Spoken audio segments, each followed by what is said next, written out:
जय हिंद दोस्तों। स्वागत है आप सभी का अपने YouTube channel steno with Wasim में।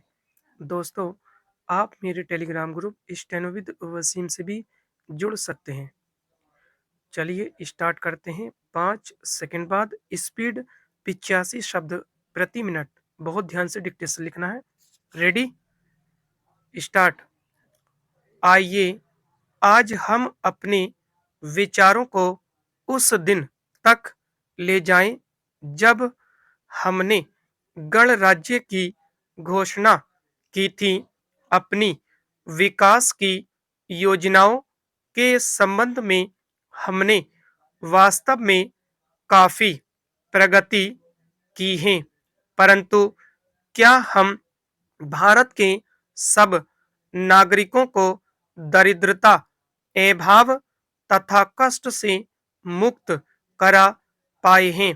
प्रकृति की शक्तियों को अपने अधीन करने और जनता के कल्याण के लिए उन्हें नियंत्रण में लाने की दिशा में भी हम आगे बढ़े हैं, किंतु हम यह नहीं भूल सकते कि कुछ महीने ही हुए हमें भारत के उत्तर पूर्वी प्रदेशों में भयानक बाढ़ का सामना करना पड़ा था, जिसके कारण यातायात के साधन छिन्न भिन्न हो गए और वहां की जनता को भारी हानि उठानी पड़ी।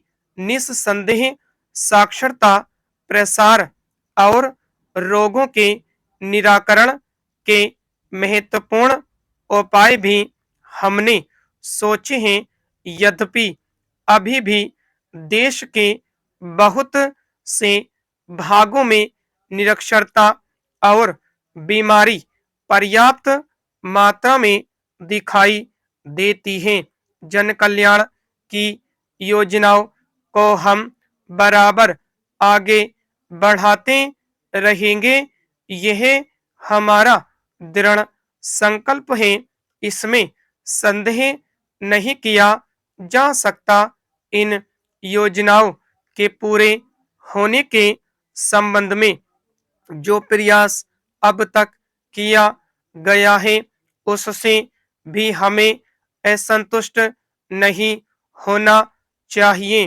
फिर भी जो कुछ अब तक किया जा सका है, यदि वह बहुत चमत्कारी नहीं दिखता, तो उसका कारण यह है कि अभी निर्माण कार्य जारी है और समाप्त नहीं हुआ है। राष्ट्र के निर्माण में समय की आवश्यकता होती है। आज हमारा गणराज्य दिवस है और भारत जैसे प्राचीन राष्ट्र के इतिहास में 5-7 वर्ष की अवधि एक स्वल्पकाल है। आइए अब हम विगत वर्ष की घटनाओं पर नजर डालें और यह देखें कि विकास के कार्यों और निर्माण योजनाओं की दिशा में हम कहां तक आगे बढ़ सके हैं। Para change.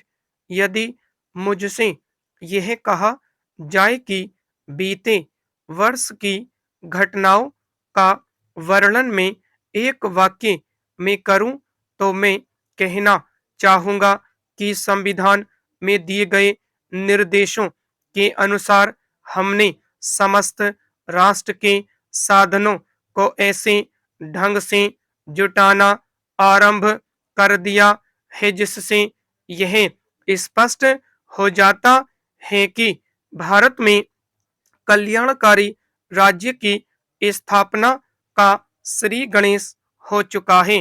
पिछले वर्षों में हमने जो संकल्प और दावे किए थे, अब वे मूर्तिमान होने लगे हैं। इसलिए अब यह समझना कठिन नहीं है कि राष्ट्र किधर जा रहा है और आगामी 10 या 15 वर्षों में हम किस स्थिति में होंगे। महान नदी घाटी योजनाओं पर कार्य बराबर जारी है। इनमें से एक योजना भाखड़ा नंगल योजना से बहुमूल्य पानी और बिजली पंजाब, पेप्सू तथा राजस्थान के भागों को मिलने में लग गई हैं। दामोदर घाटी योजना से कुछ समय हुआ बिजली प्राप्त होने लगी थी और हीराकुंड, चंबल तथा दूसरी महान योजनाओं की भांति यह योजना भी यथेष्ट रूप से आगे बढ़ रही है। भाखड़ा नंगल योजना का प्रथम चरण समाप्त होने से अब यह स्पष्ट है कि इन महान योजनाओं के द्वारा देश में कितने महत्वपूर्ण परिवर्तन हो जाएंगे। पैरा चेंज महोदय, कोसी नदी जिसे शोक और दुख का सूचक माना जाता है, इस वर्ष फिर अपने प्रकोप से महान हानि का कारण बनी। अब इस नदी पर काबू पाने और फिर उपद्रवी लीला समाप्त करने के लिए भी योजना तैयार हो गई है। इस योजना की रूपरेखा तैयार हो चुकी है और निर्माण का काम हाथ में लिया जा चुका है। आशा है इस योजना के निर्माण से बड़े पैमाने पर जन साधारण को सेवाएं उपलब्ध होंगी। जब यह नया परीक्षण सफल होगा तो महान योजनाओं के निर्माण में और भारत की महान जनशक्ति के उपयोग के संबंध में हमारी जानकारी और अनुभव में महत्वपूर्ण वृद्धि होगी। औद्योगिकरण के क्षेत्र में उन्नति, उत्पादन में और अधिक वृद्धि और भारत की प्रति व्यक्ति आय में वृद्धि विचाराधीन वर्ष की कुछ महत्वपूर्ण बातें हैं।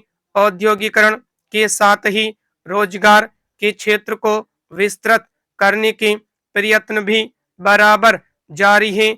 कुटीर उद्योगों और घरेलू धंधों को प्रोत्साहन देकर औद्योगिकरण और रोजगार में समुचित संतुलन स्थापित करने का प्रयास किया जा रहा है। यह बात सभी स्वीकार करते हैं कि यदि भारत के जन साधारण को उदासीनता और हार मानने की भावना से मुक्त करना है तो बढ़ती हुई बेरोजगारी को दूर करने का उपाय करना होगा। इस दिशा में घरेलू उद्योग धंधे बहुत से लोगों को आंशिक या पूर्ण उपयोगी काम देकर इस समस्या का बहुत कुछ समाधान कर सकते हैं। इसलिए पंचवर्षीय योजनाओं में पुराने घरेलू उद्योगों को पुनर्जीवित करने और चालू कुटीर उद्योगों को प्रोत्साहन देने की व्यवस्था की जा रही है। पैरा चेंज विदेशी मामलों के क्षेत्र में हमारी सफलता और भी अधिक है। हमारी नीति, जिसे मैं सक्रिय और सौदेशी तटस्थता की नीति कहना चाहूँगा, वास्तविक व्यवहार में किसी भी देश अथवा यहाँ के लोगों को अपना शत्रु ने समझने की नीति है।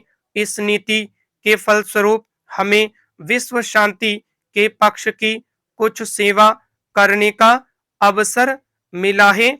हम प्रसन्न और आभारी हैं कि संसार के राष्ट्रों में भारत का स्थान इतना ऊंचा है।